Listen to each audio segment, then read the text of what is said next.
You are listening to the Hiking Radio Network, where we talk the walk with shows by hikers, about hikers, for everybody.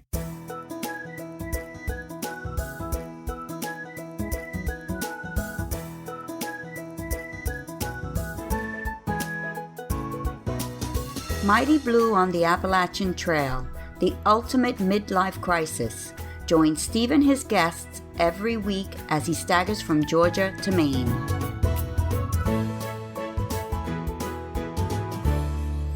Hey guys, and happy Thanksgiving to you all. Despite the holiday, I wanted you to hear another episode of the Mighty Blue podcast that you can listen to before you slump into a carb coma around 4 o'clock this afternoon in front of the Giants and Cowboys. If nothing else, that game should put you to sleep. This is episode 460 of the podcast, and we have another returning guest today.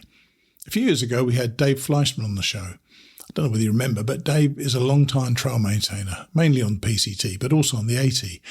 And he told us about that as well as his AT and PCT through hikes. Well, this year he got his Triple Crown, eventually completing the CDT to complete the set. So I asked him back to fill us all in with that story, especially through the eyes of a trail maintainer. Dave will be on in a moment. Then we got another chapter from Emily Leonard's book, Happy Hiking, where Emily embarks upon the Virginia Triple Crown, hitting Dragon's Tooth first. She didn't climb the tooth, which is a bit disappointing for me because it isn't the easiest thing in the world to shuffle up that great big lump of rock. But it's definitely worth it once you get up there, because I did it earlier this year and I remember it very well indeed. Now, and not to be too much of a Debbie Downer, my former wife, Diane, is currently very sick indeed. Diane is the voice who introduces our show each week, and we're still very close. Currently, she could do with your prayers, so please offer them up for Diane at this awful time for her. Thinking about you, Di. So now let's catch up with an old friend. Here's Dave Fleischman. Today, we welcome back another returning guest. Dave Fleischman, or J.I.F, was my guest just over 4 years ago, and he told us about hiking the PCT and the AT, as well as the work he does as a trail maintainer. And he was really detailed on that, and I really enjoyed it. But he's come back today to tell us all about finishing the Triple Crown after 32 years. Hey, Dave, thanks for coming back on, and congratulations, by the way. Thank you, Steve. It's a pleasure to be here. So the Triple Crown, you're not in the first flush of youth like myself. How old are you, by the way? 67. 67. Yeah, we're running out of time, aren't we? The window of opportunity is closing. So the Triple Crown, was this something that you were always intending to get done, or did something happen to allow you the space to get it done? I can't say it's something that was eating at me for a long time. I really wanted to hike the Continental Divide Trail, aside from it being like the end of the final leg of the Triple Crown.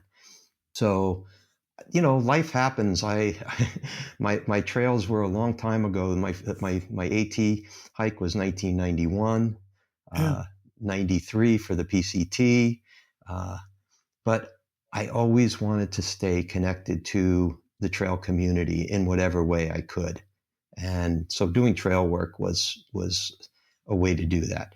I guess, it wasn't really until I started hiking in 2022 on the CDT with my friend, with a guy that I met on the trail. And he kept saying, "Oh, this is your Triple Crown leg. This is your Triple Crown." And I'm like, yeah, I guess it is, but I don't want to stay too focused on that. The important thing is the hike, isn't it? The hike in front of you that day. It's not what might happen. That's this thing about, I remember getting to Neil Gap the first time on the Appalachian Trail, and I felt exhausted then. By the way, there's a guy mowing the grass outside. I can't believe he's doing it right now, but whatever. Getting to Neil Gap, thinking, "Oh my God, I've had it. I'm knackered. I've still got another 2,000, 200 and whatever, 200, 100 something miles to go." So, you should just look at what you've got to do in the next 1 or 2 days, don't you really? And just stay in that moment and make the progress. Oh, by the way, before we get onto it though, I mentioned you were a returning guest of the show. You actually bumped into another friend of the podcast earlier this year at the ALDHA-West gathering. Tell us who you met. That was really amazing. So it was really fortuitous that our first conversation actually got delayed because then I was right after that weekend, I went to the gathering, and this is what happened. So otherwise Sure. I wouldn't have been able to tell you that beforehand. Yeah. So showed up at the gathering. I hadn't been there since 2000 was the last time I was at an ALDHA-West gathering. Right. So got there on Friday night and walking around, and they had some tables set up, people kind of selling things, and this one guy was behind the table, and he said, "Hey, what's your trail names?" And I was with my friend from the CDT and told him trail names, and I was wearing this is one of my shirts, but one of my volunteer trail work shirts. Right. And so he happened to mention, so I gave him my trail name, and I said, "Oh, what's your trail name?" And he goes, "Mr. President." And I'm like, "Mr. President, I remember listening to a podcast, Mighty Blues podcast, and there was a Mr. President." And he goes, "Yeah, that was me." It's like, oh my God, we had so that's when I mentioned about the trail crew. He said, "Oh, I remember when I hiked the PCT, I think he did it in 2014. And he said, I ran into a trail crew in Southern California." And I go, "Oh, that might be my group. Was it like a bunch of older guys?" And he said, Always "Yeah, is. yeah." And he said, "Somewhere I know I got that picture." Well, the next day, I searched my pictures to find the group of people I work with to see, is this the guys Sure. that you ran into? He found his picture, showed it to me, and I think I sent that to you. It's it. And there it is, me and him, he and I, with two of the other guys that I worked with, and both of us were just amazed, It is remarkable how small the world is sometimes, isn't it? You It is. shared the same space before. And I always find that an amazing thought that, somebody you meet and fall in love with, you share the same space with them. That's quite something. And just somebody who's on the same podcast, you met them and shared space with them sometime before as well. I love all that. Now, you did the AT, as you say, in 1991.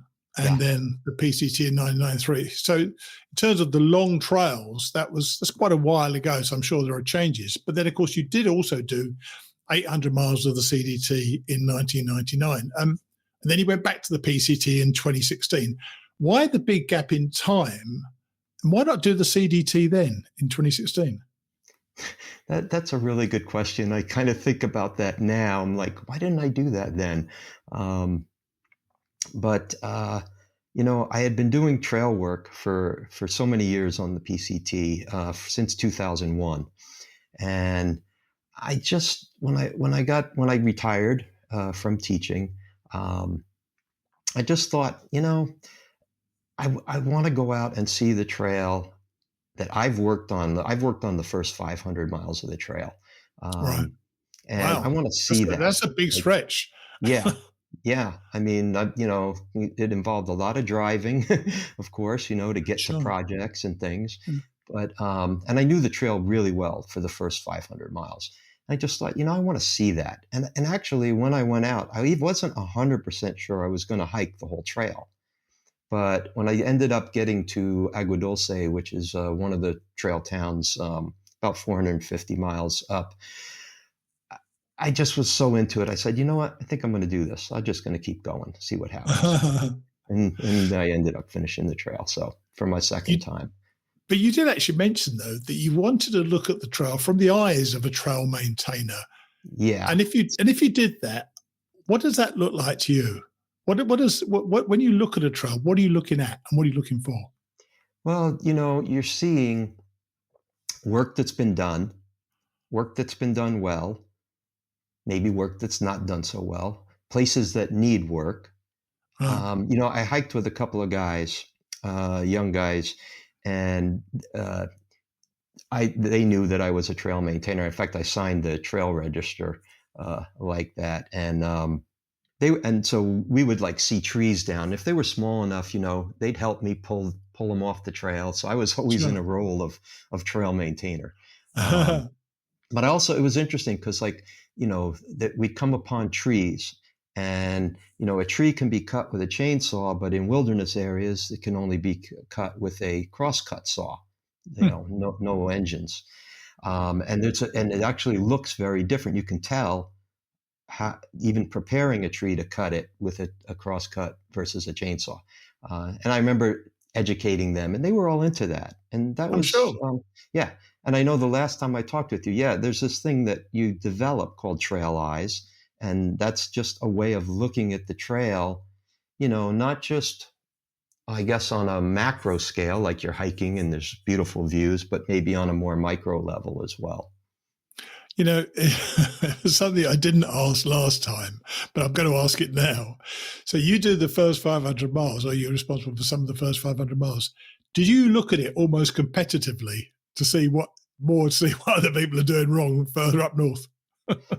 No, I didn't. That's a good question, but you can't help but sometimes say, well, I wonder why they did this that way, or but there's so many really good groups that are maintaining the trail, volunteer groups, and right. they all take pride in their work, and it's that's a wonderful thing to see. Yeah, and also to come upon other volunteer groups outside of my area on the hike.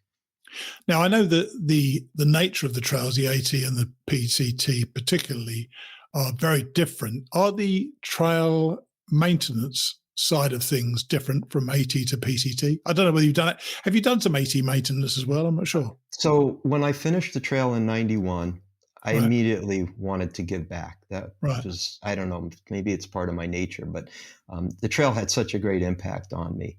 I wanted to give back, and I became a trail maintainer. I lived in New York back then.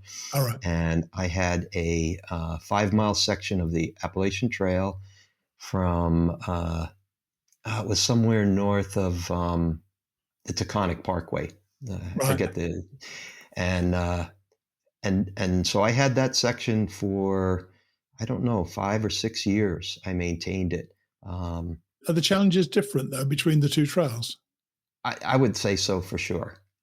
The PCT, you can, like, especially in Southern California, there's some sections that can work all year round, but a lot of the high elevation sections can't be worked on because of snow and access. So, the AT, I could go out there all year round, literally. I could check my trail 3-4 times a year, even in the winter. Nice. Especially for deadfall. So, yeah. So you did the PCT for the second time in 2016, and then I need to point this out at this stage, that you had a double coronary bypass after the PCT. Were you thinking then, and I'm trying to think back, that's 8 years ago, so you must have been late 50s, you must have been about 60, 59 or 60. I was 59, yeah. Right. And so you had this double coronary bypass. Did you think your hiking days were over? And did anybody tell you your hiking days were over? So when I look back at the actual hike, I can see that there were days that maybe I was being affected by this. At the time, I did not know any of it, that I had any coronary issues. Right. But shortly after, and I returned home and started hiking and running these very steep trails, and I started getting the angina pain. And, so went through a lot of testing, and it took time, but eventually found out that I did actually have severe enough blockage that a stent wouldn't do it. Wow. And, had to have the double bypass. But I don't remember any of them, the doctors telling me, your kind of long distance days are over. No. And I knew they weren't. I really did. My guess is that you're a selective hearer, a bit like me. Yeah, maybe. We receive what we want to receive. So did they say, because I've had doctors say to me before, because I've got a slight heart issue as well, only slight, and doctor said, "Oh, that's fine. This is good for your heart. So, you should be doing hiking." Have people said that to you as well? Most people that know me know that I've always been very fit, athletic, like as a runner, as a hiker. So I don't think that nobody would count me out. Is what the people I know, I think. You think, yeah. Yeah. And, the doctors told me, they said, look, we're putting in a new artery that's not blocked. There's nothing that you won't be able to do. Perfect. And That's so exactly what you want to hear. What that you was want to hear, isn't exactly it? what I wanted to hear. Yeah, of course it was. So you got that out of the way. So when did you start to think seriously that it was time to get the Triple Crown done by taking on the CDT? Because you said at the time, 5 minutes ago, that it wasn't, you weren't focusing on the Triple Crown as such as focusing on the hike itself. So when did you think I think it's about time I got it done? I guess probably around 2019, Right. I started thinking about it. And I approached my partner about it, and I asked her, I said, I really would like to get the CDT done.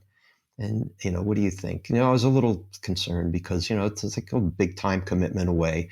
And she just, and what thrilled me was, right away, she said, well, you got to do it. And there you go. There you go. And so there was the green light. And there is something about the green light that's important, isn't it, really? Yeah, it is. It is. I mean, if you, yeah. So, but of course, then came the pandemic. So I was planning for 2020. Right. And of course, that one, I decided, no, this is not the right time. We had grandkids that were being homeschooled, and I was part of that. It's like, no, I can't go away. Right. 2021 came, and it still didn't feel quite right. So I set my sights on 2022, and so that's when I started from the Mexican border. Sometimes, it's that window of opportunity that isn't quite open, but it's going to open soon, and then you make your decision whether or not you're going to go through it or not, don't you? And you obviously decided to go through it. And because I presume you're under a doctor still, did your doctor share an opinion when you said that's what you're going to do, what you're going to walk 3,000 miles? Yeah, that's a good question. So, of course, I did go and have my yearly physical before I attempted this. Sure. And also with my cardiologist. So with the GP, they did all my blood work, and the cardiologist, and he's like, no, I have, no qualms that you'll be able to do this. You might be crazy, but because that's the entirely different thing, though, isn't it, Dave? That's not a cardiac issue at all, is it? No, it's a bit high, it's a bit higher. It's a bit higher up on the body in your head. Right. So I was cleared to do that. The interesting thing, though, is when I started the trail, I remember getting down to Lordsburg, New Mexico. And as most hikers do, they spend the night there and then get a shuttle ride down to the border. And I remember not feeling really 100%. But of course I went and hiked the first 84 miles back to Lordsburg from the border. You deal with terrain-wise, the trail is very easy in New Mexico down there, the first 84 miles. Right. However, there's like maybe 8 trees, so there's almost virtually no shade, and heat. So it has its own challenges. I'm sure. Yeah. And actually, when you went to the border, you started at the Mexican border. You met a couple of guys, and they became your hiking partners for both the years you hiked in, didn't they? I met 2 guys. I actually met them coming off the train, the Amtrak train. Wow. And I walked with them to the hotel, although both of them were staying at a different hotel than me. But we did end up together during that. I think we all met up on that first day because they took a different shuttle than me. Right. But we all met up at 14 miles that day, which is where the first water cache was. And decided to hike another 6 miles that day. And we hiked together all the way to Lordsburg. And one of them decided to go on because he wanted to get an earlier start. But the other guy went with me. And I ended up hiking with him for both years. We became really good hiking buddies. And, that just made such a big difference. I'm sure. Yeah, we've talked about this on the show before. There are pluses and minuses of hiking with somebody. If you're by yourself, you can do exactly what you want to do. If you're hiking with somebody else, you have to think about what they want to do as well. You don't just have to think about what you want to do. And I presume that year you were hoping to get it all done in that 1 year. What happened? So yeah, absolutely. I was hoping for a through hike. And so what's become difficult on probably all the Western trails are dealing with fire. Of course. And fire issues and possibly very high snow years. So when we got to Cuba, New Mexico, there had been fires to the east of the trail, but not in that vicinity. But they decided prudently to shut down the three most northern national forests in New Mexico because of fire danger. What does that do for hikers then? What do they give you an alternate route, or do they say you can start again 100 miles ahead, or what do they say? So, the funny thing is on the PCT, the Forest Service, or actually more, it's really more the Pacific Crest Trail Association gets involved in coming up with alternate routes. Right. On the CDT, there really isn't that. So, what people would do is a lot of people used the app Gaia and started looking for alternate routes to walk. Sure. We made it through the first national forest and decided, okay, we're not going to be illegal. They asked us not to do this. And we, just because we're through hiking doesn't mean we're special. Sure. So we decided not to do that. So what we did was we decided to just jump up to the Colorado-New Mexico border at Coombers Pass and continue our hike. And when we were done, we would come back and flip and, finish that 150 miles. Right. Well, that puts you like 2 weeks earlier into Colorado. And which has got its own issues. Exactly. So now we got to deal with snow issues. And also we're jumping up right away to 10,000 feet, which we hadn't been at previously. Of course. All these things, I think, factor into what happened. So we start hiking, and as we get up into the 12,000 foot range, we're starting to deal with snow. We're starting to deal with a lot of blowdowns because this is year 2022, and not a lot of work got done the 2 previous years. Sure. So there's been not just those years that trees that fell, but a big backlog. So we got a lot of climbing over deadfalls, and then as we got a little further north, now we're camping at like 12,500 feet. I never used to have a problem with that. That's not nice. That's not nice, though. Yeah. So I would wake up in the middle of the night, and I wouldn't be exactly gasping for air, but I would wish I could get more. Yeah. And what that led to was not being able to sleep. Of course. So now I've got 3 things going on. I've got fatigue, I've got snow climbing, I've got altitude. And fortunately, and I mean, this isn't really fortunate, but fortunate for me, my partner, he wasn't dealing with the altitude stuff, but he just kept saying, "Are you enjoying yourself? Is this fun?" And I'm like, "Well, I'm not having fun. And to be honest, I'm actually a little worried. I don't know if this is something with my heart." Sure. Well, so we probably hiked for another 100 miles like that, having these discussions. And eventually I remember we're coming down toward Tin Cup Pass in Colorado. And I was like, "You know what? I think this is it. I think I'm getting out here." And he's like, I'm going to go with you. I'm going too. So it's almost like you gave each other permission to get off, which is, you did. I wonder if you would have made that same decision had you been by yourself, or whether you'd made it earlier. I think quite possibly earlier. And I also think about how would that have affected me if he went on and I got off? Yes, even worse. Yeah, I should think so. And I've suffered from altitude in the past. I know. It seems to reveal a weakness in me. It feels like a weakness, and it really shakes my confidence. How did you approach it? How did you take it, or was yours more a worry of how it might actually be your heart? I think it was more that about the heart issue. But what's also ironic is, so we both got off the trail and flew home, and immediately when I got home, I started not feeling so good. And it wasn't the heart issue. It was more gastrointestinal. And turns out that I had Giardia. Nice. So I called up my hiking buddy. His trail name was Bingo Bango. And I'm like, Bingo, how you doing? You feeling okay? He's like, I'm not feeling so good. I said, well, I've been diagnosed with Giardia. I think you ought to get tested. And he got really sick. So we don't even know how much before that Sure. this started working on us. So I think there's a lot of factors in this whole Yes. thing of You getting know off. what? For every single hike, something's going to happen that gives you the potential to knock you off, isn't it? Several times, Yeah. probably. It's whether you do it or you don't do it, and that may be the bridge too far for you. But you came back in 2023, and you went with him again, didn't you? I did. So what was the plan then?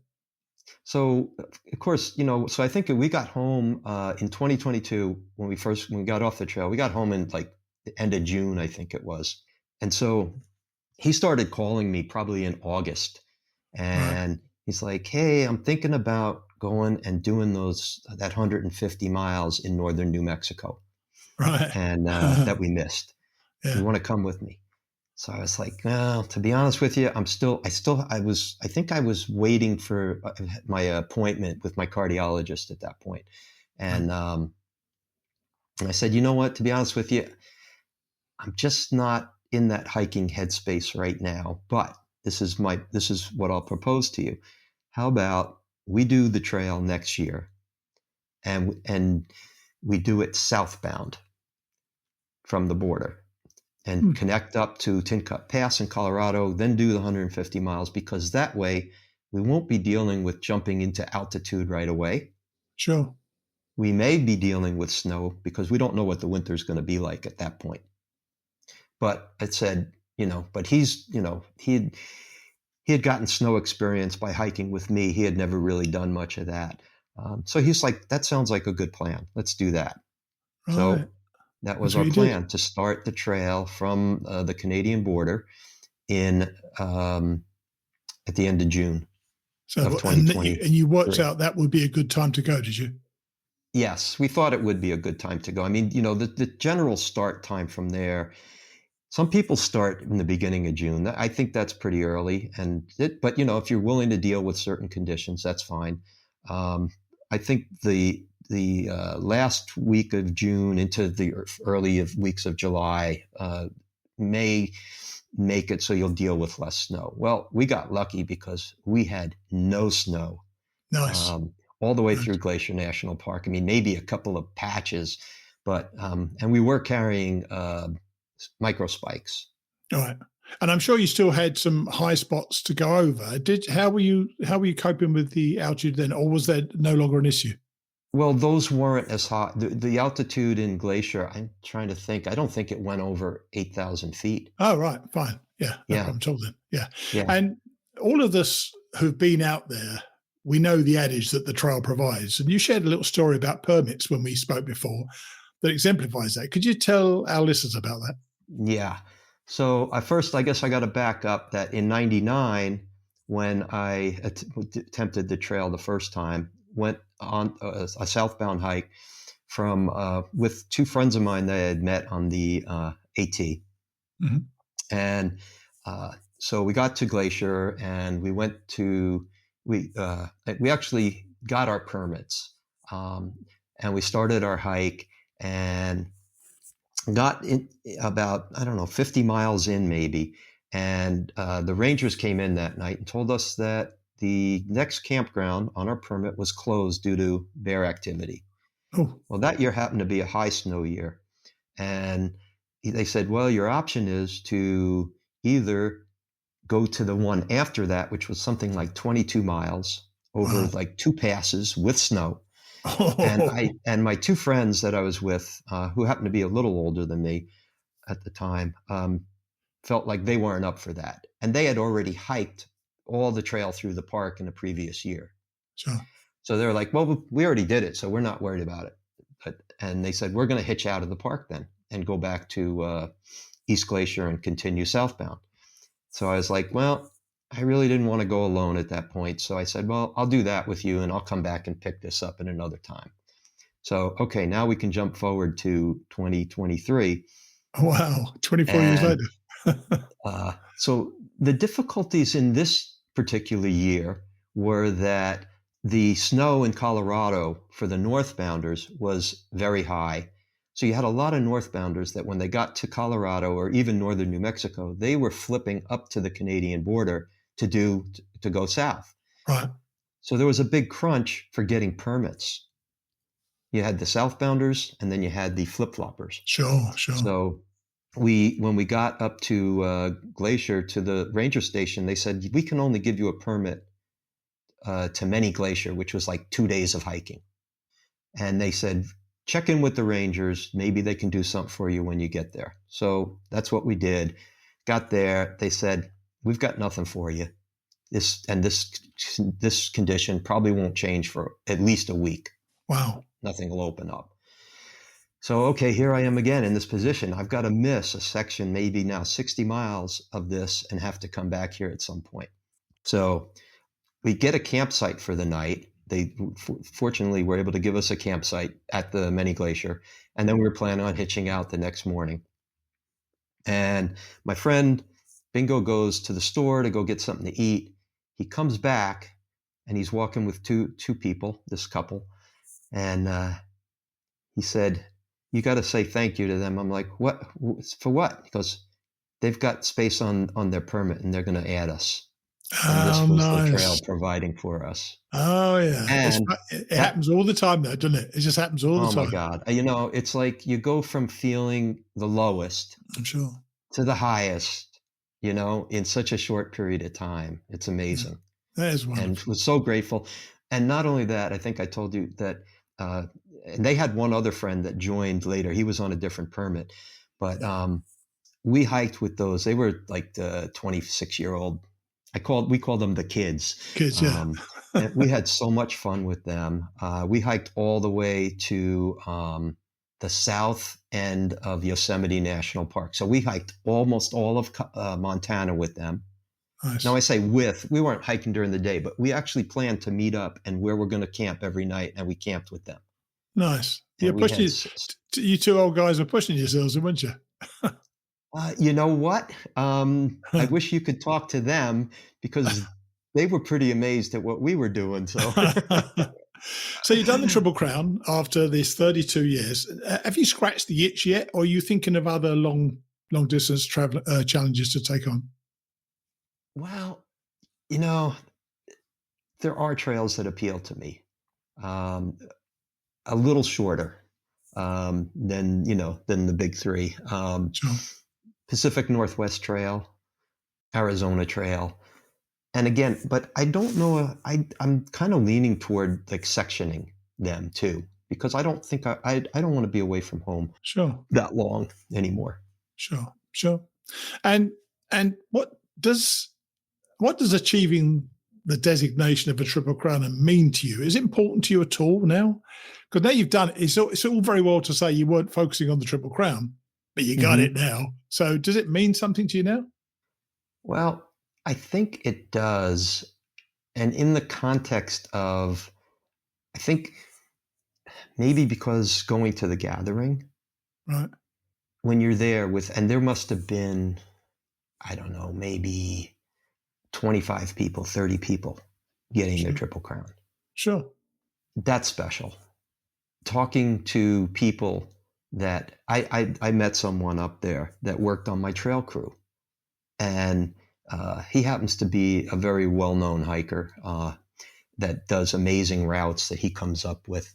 And to hear what that experience working on the trail with me and those older guys meant to him, in a way, all that and meeting Mr. President and that experience meant so much more than the Triple Crown. I get it. I get that. I understand that. And you're still doing the trail maintenance. And I am, although I moved, I live a little further away and it's a little harder for me to get to the PCT, but I actually work on local trails. In the area, we have a group that maintains trails in the Ojai area, and I work with them a lot. So what gives you the most satisfaction then as a trail maintainer? What do you get out of that? You think you stand back from whatever you've done that day, think, man, that looks good. That That for sure is part of it. And that used to be a very big part of it. But, I've been doing this now for 23, more than that, because I started in 92. So, Yeah. I've been doing this for 32 30 years. Yeah. So now I would say it's working with the people, training people. Like this past spring, I led a chainsaw training course.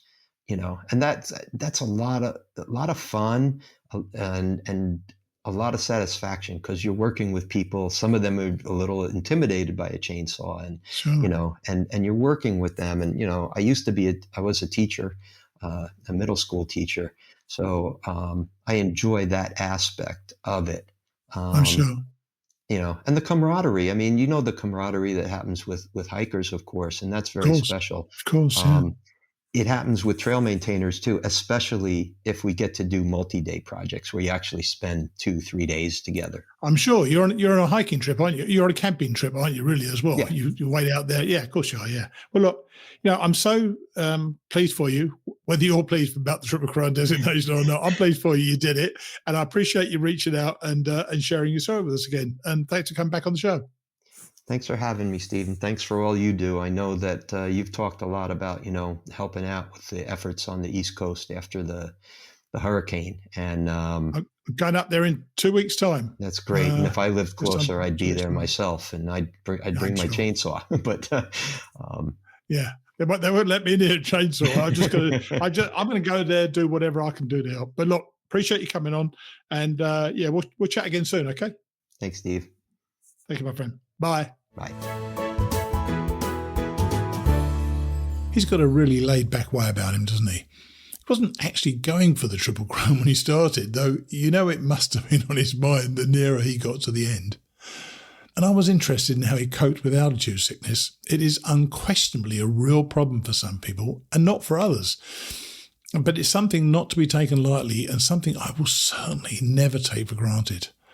I'm so glad that I got to Whitney, but I had so many adventures along the way in not being able to get there that altitude will always be a bit of a bugbear for me. So if you're one of those people, just try to do your best to stay as hydrated as you can, and you should be able to make it.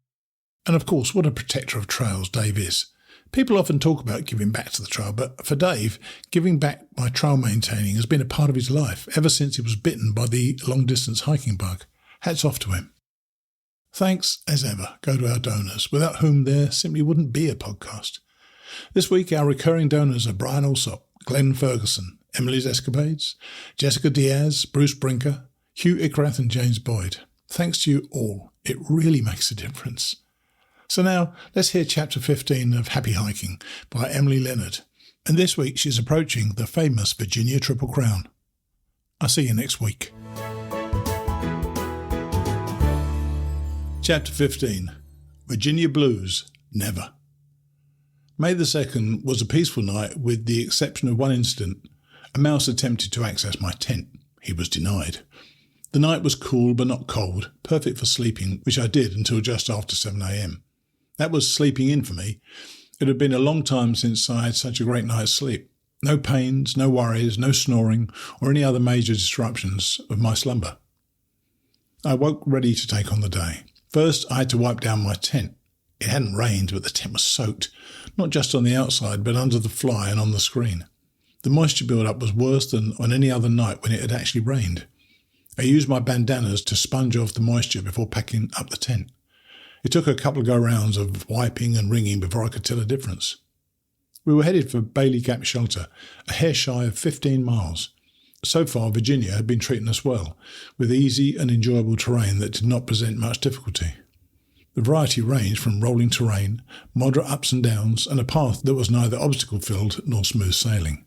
It was interesting and beckoned me on with each step. The first 7 miles of the day hovered around 3,300 to 3,400 feet. It was a stroll in the park. We rolled and tumbled over a ridgeline all day with spectacular views. The day offered several interesting features. The first was a section of woods arrayed with rectangular, vehicle-sized boulders. The terrain was not rocky, so those boulders seemed out of place, but they were too large to have been placed by man. They were so random. I wondered how they came to be. Their unusual nature captured more than just my fleeting interest. I attempted to look up information on them but had no results. Poor service. Google would not be able to expand my knowledge that day. I just had to savour the unknown. That can be risky for me. My brain decided to fill in the details that Google couldn't. I imagined those stone rocks to be alien cells lying dormant on planet Earth. Completely camouflaged as natural structures, they wait for the right time, then through telepathic communication, the stones will crumble and supreme beings will rise and take over the world. Once I was satisfied with my explanation, I hiked on. Whenever my imagination was on pause, Mother Nature would take over. Dazzling black, yellow and orange millipedes were out and about. They were stunning little creatures. They seemed to float along the forest floor on their 1,000 legs. Those little arthropods captured my attention and camera lens all the way to Maine. More flowers and sweet notes of songbirds were bringing life to the woods. Man-made structures were at points of interest also. At mile 655.6, one can camp at the Captain's. If that is not your destination for the day, you can at least stop by for a free soda, every hiker's craving. But this beverage isn't really free. In order to claim your drink, you first had to zip line across the river. I wasn't feeling zippy that day. Filtered water from the trail would have to quench my thirst. GQ, Walking Man and I stopped at Pine Swamp Branch Shelter for lunch. It was only midday and the shelter was already filled. Several other hikers were taking a break as well. I claimed my spot next to the shelter, dropped my pack and headed for the privy. Another hiker recognised my actions and politely suggested a tree might be better. I do prefer the concealment of a large tree instead of the dreadful outhouse, but since the area was packed with people, I thought I'd be a little more discreet. I apologise for the descriptive crudeness that follows, so if you have a weak stomach, you may want to skip ahead.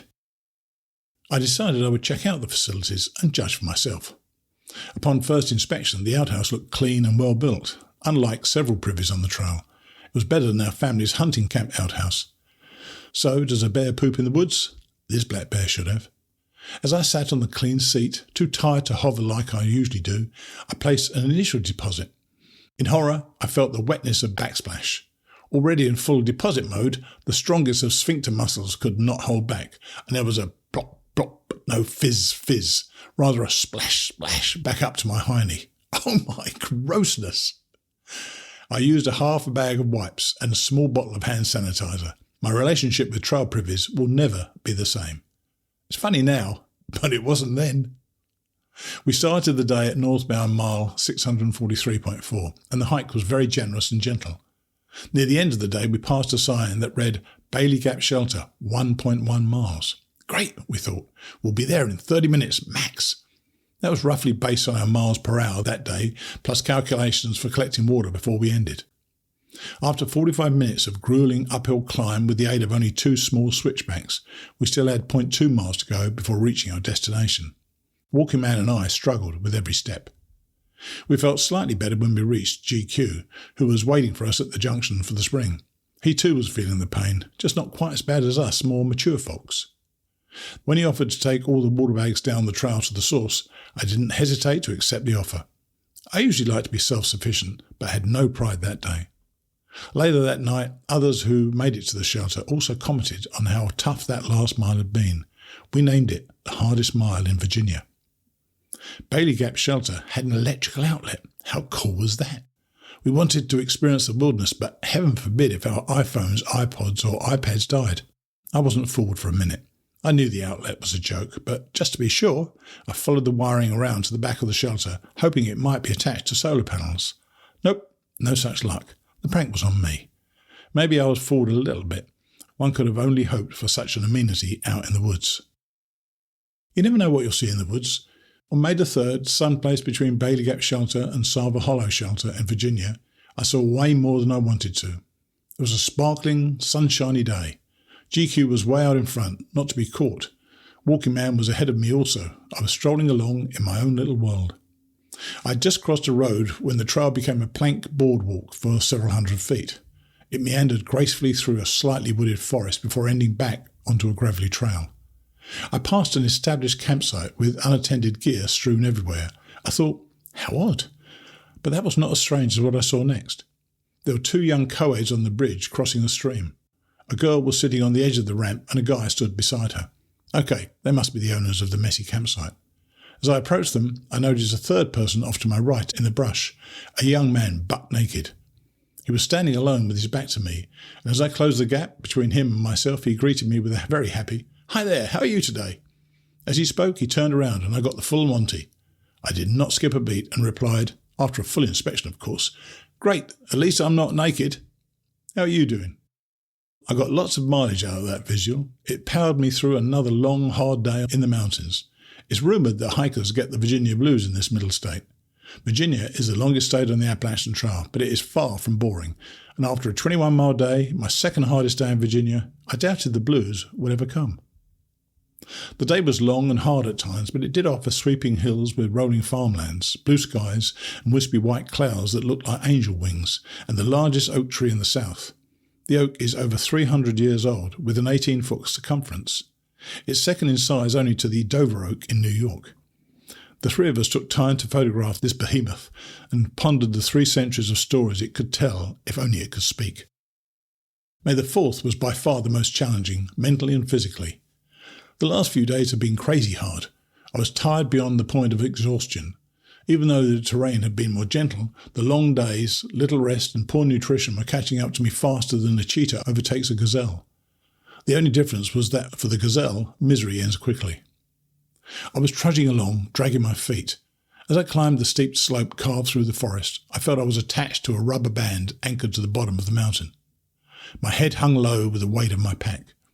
My hiking buddies had long ago hiked on ahead, and I was doubting my ability to meet up with them. I was not in a good spot mentally, but I kept going, one slow stomp at a time, forcing myself forward and upward. I was thinking I could not go another step and thought about calling it quits for the day. I rounded a switchback, and a few yards up the trail was Walking Man, sitting on the embankment along the trail. The terrain was so steep to the left and right of the trail that it was difficult to find a spot to sit without sliding downward. But there was one area that looked perfect for 2 weary bodies in need of repose. "You are a sight for sore eyes," I shouted at him. A cliché, I know, but that's all I could think of at the moment. He shuffled to his right, patted the ground next to him, and said, "Take a seat." No sweeter words were ever spoken. I joined him in his misery, and all of a sudden, for both of us, things didn't seem so impossible. Walking Man and I hiked together the rest of the day, enjoying a break from the deleterious course we had been schlepping all day. The trail eased up soon after we reconnected, helping us to forget our earlier anguish. At the top of Brush Mountain, we paid tribute to Audie Murphy, the most decorated American soldier of World War II. A blue blaze trail welcomes hikers to a monument in his honour. He died May 28, 1971, in a plane crash on the slopes of Brush Mountain near Newcastle, Virginia. Hiking the Appalachian Trail is so much more than just walking in the woods. It's not a random path sliced through the forest either. The trail visionaries and engineers put great thought and concern into where the path takes its travellers. They were artists, etching a masterpiece, one that, when you first look at it, seems like any other painting hanging on the wall. Closer inspection reveals its details and secrets. A through hike of the AT is much like staring at a piece of art. Your first look at the trail looks like any other route. There are trees, stumps, rocks and views. But as you take the time to examine and look closer, you see beyond the obvious. You begin to feel the trail and experience its hidden treasures.